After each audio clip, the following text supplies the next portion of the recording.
Hey, everyone meet Claire LaBouve. She is 6 weeks old, 6 pounds, and we were here just to celebrate what the Lord has done in our lives and to share with y'all what He can do.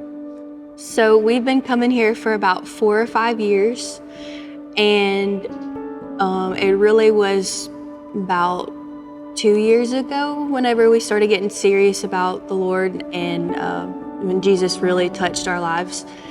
And we got connected with groups, and that really changed our ways of looking at stuff. And God has been so good to us and changed our lives. And then we got into this thing called Refinery that we've been going to, and we are actually leaders of this. We have so much to celebrate what Jesus is doing in our life and at Bethel. My life has definitely changed completely since I've been coming to Bethel. This place is great. And it's not just a place, it's the people that are inside this place. It's wonderful. It's helped me out tremendously with my doubts and my worries and the support and the love from everybody here. So we've been married for a year in July, and about almost on November 4th, actually had a miscarriage of last year. And that was, we weren't expecting to have a baby. And so whenever we were very excited for those 4 days of knowing that I was pregnant. And it was really, really hard to lose that feeling, because it's something that I've always wanted my whole life, was to be a mom. Since Katie's miscarriage, with going through that was very challenging. And we didn't know where to go, what to do. And we just come together and seek the Lord daily. And that's all we could do, took it day by day. During that difficult time, I got paired up with Chelsea for the Shepherd program, and we talked for about a long time. We got kicked out of Java Jolts, actually, and we talked in the car. And I started a prayer journal that day, and ever since then, it was a life-changing experience. It's so cool to be able to write down your prayers and then to look back on them. I started writing in my prayer journal that day, and then 3 months later, I got pregnant again. I prayed so hard for God's plan and His timing, and I didn't want to lose my faith in Him. And looking back at that journal of those 3 months of like trying but not trying to get pregnant, whenever we were trying, it wasn't happening, and it was like, why isn't this working, you know? And so I didn't want to lose my faith in Him, and I didn't, and I trusted Him, and I trusted His timing, and it just happened. I was about almost 32 weeks pregnant, and I woke up that morning, it was a Saturday, and we were supposed to go to a birthing class at the hospital. And so at 9 o'clock, and about like 5-ish, I woke up and I started having cramps, and this is my first time being pregnant. I don't know what this feeling was. In our middle of our class, I talked to the nurse, and I'm having contractions. Well, she confirms that I was having contractions. And so we get admitted to the hospital. My contractions were 2 minutes apart. So I got all of the things to help it slow down, and all of the, just the things to not have a baby yet, because it was not time. That lady come in and told us, hey, kind of not going anywhere. Y'all are done till, y'all are staying here till we have this baby. And Katie thought we were leaving that night. And it's like, no, we're here for good. We're not going anywhere. We're here for 2.5 months. And And I was just hanging on the couch and she was laying in bed. I was like this was normal. This was already from the beginning. It just felt normal. This was the way it was supposed to be. So that Monday, I was 32 weeks. I got all of the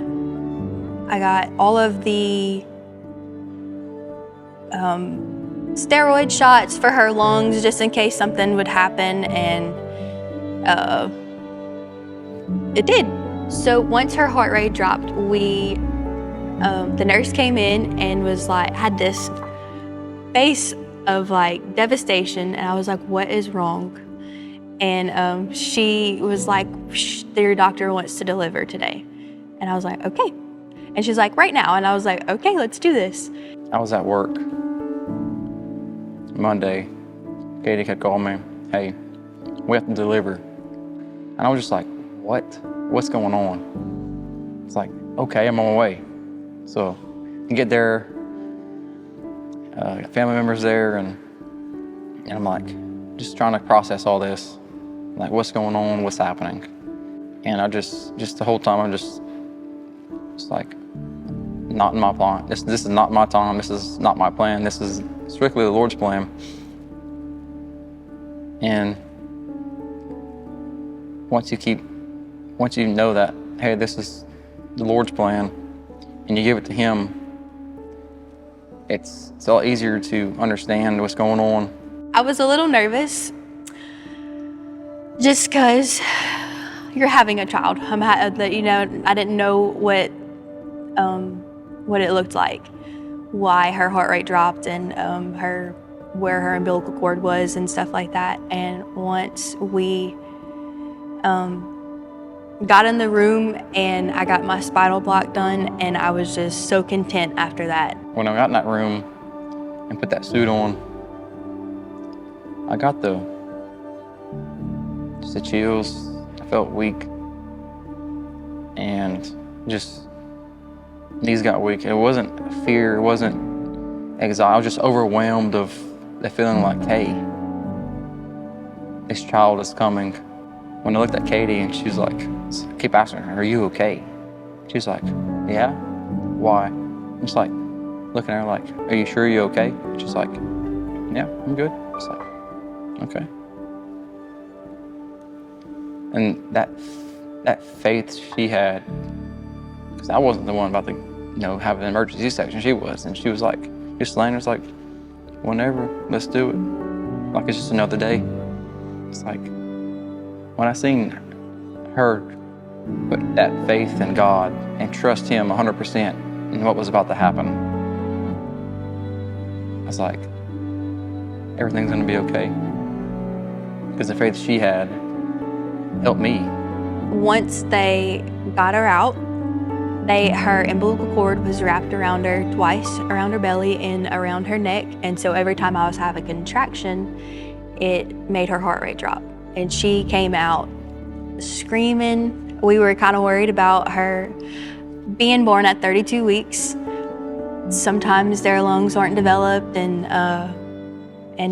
could have complications. She was the most healthiest baby you could think of. As soon as she came out and they cleared her airway and all the things, I just had this sense of peace of like, she's gonna be perfectly fine. After that, they closed me up and then they sent her on to the NICU, and that whole point, we didn't really know what it looked like. We didn't hear anything back for probably, it felt like an eternity, but it was probably about like 30 minutes or so. And man, when I saw her in the NICU, it was just like, this is crazy. I have a whole baby. It's crazy how we got here, how the Lord works. So I knew that the Lord had His hands all over us after she got into the NICU, because she did not need anything. And a baby at 32 weeks, they normally have to have all of the things done. And like I said earlier, she didn't have to have any oxygen. The only thing that she had was jaundice, and that lasted like 2 days, and she got over that. She had to have the feeding tube, hated the feeding tube. She tried to pull it out all the time. To see my wife get up on day 2 and walk around, pick stuff up, like she just wasn't cut open, a day before. And everybody was freaking out about she was moving around. And I knew that the Lord had his hand on her also, not just Clara, but Cady also. So we were in the NICU for 3 weeks, and she was just eating and growing and getting strong so we could hit 4 pounds and get out of there. The whole time during those 3 weeks they flew by, to be honest. They absolutely flew by, and I know that's the Lord in that too, because we were very blessed that the hospital let us stay there. They let us hotel. So I got to be there around the clock. I could be there all the time except for during shift change. And so that helped out a lot. I could be there for all of her feedings. We learned how to bathe her and change her diaper and take her temperature and all of the things. The nurses there were just amazing. So it's so cool to get to brag on the Lord because, He just did miracles. I prayed for a miracle that day, and by golly, we got one on the day that she was born. I knew it wasn't from our own doings or the nurses or any of the doctors or whatever. I knew it was strictly God. So I started writing in my prayer journal on January 16th of 2024. This was after I had a miscarriage, and I just poured my heart out to God and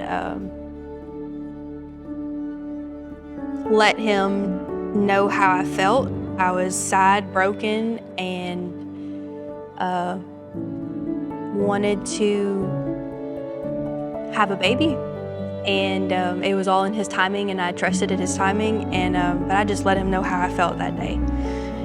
And then to look back on the morning that I had Clara happened to be the very last page of my journal, and that date was September 16th, 2024. And I prayed for a miracle that day, that morning, not knowing that I was gonna have her. And He gave us our little miracle. Every time any positive or any good thing, we knew exactly it came from God and nowhere else. After I prayed in my prayer journal, I read from my reading plan, and it was John 15, 1 through 16, and I'm gonna read that to y'all. I am the true grapevine, and my Father is the gardener. He cuts off every branch of mine that doesn't produce fruit, and He prunes the branches that do not bear fruit, so they will produce even more. You have already been pruned and purified by the message I have given you. Remain in me, and I will remain in you. For a branch cannot produce fruit if it is severed from the vine, and you cannot be fruitful unless you remain in me. Yes, I am the vine, you are the branches. Those who remain in me, and I in them, will produce much fruit. For apart from me, you can do nothing. Anyone who does not remain in me is thrown away like useless branches and withers.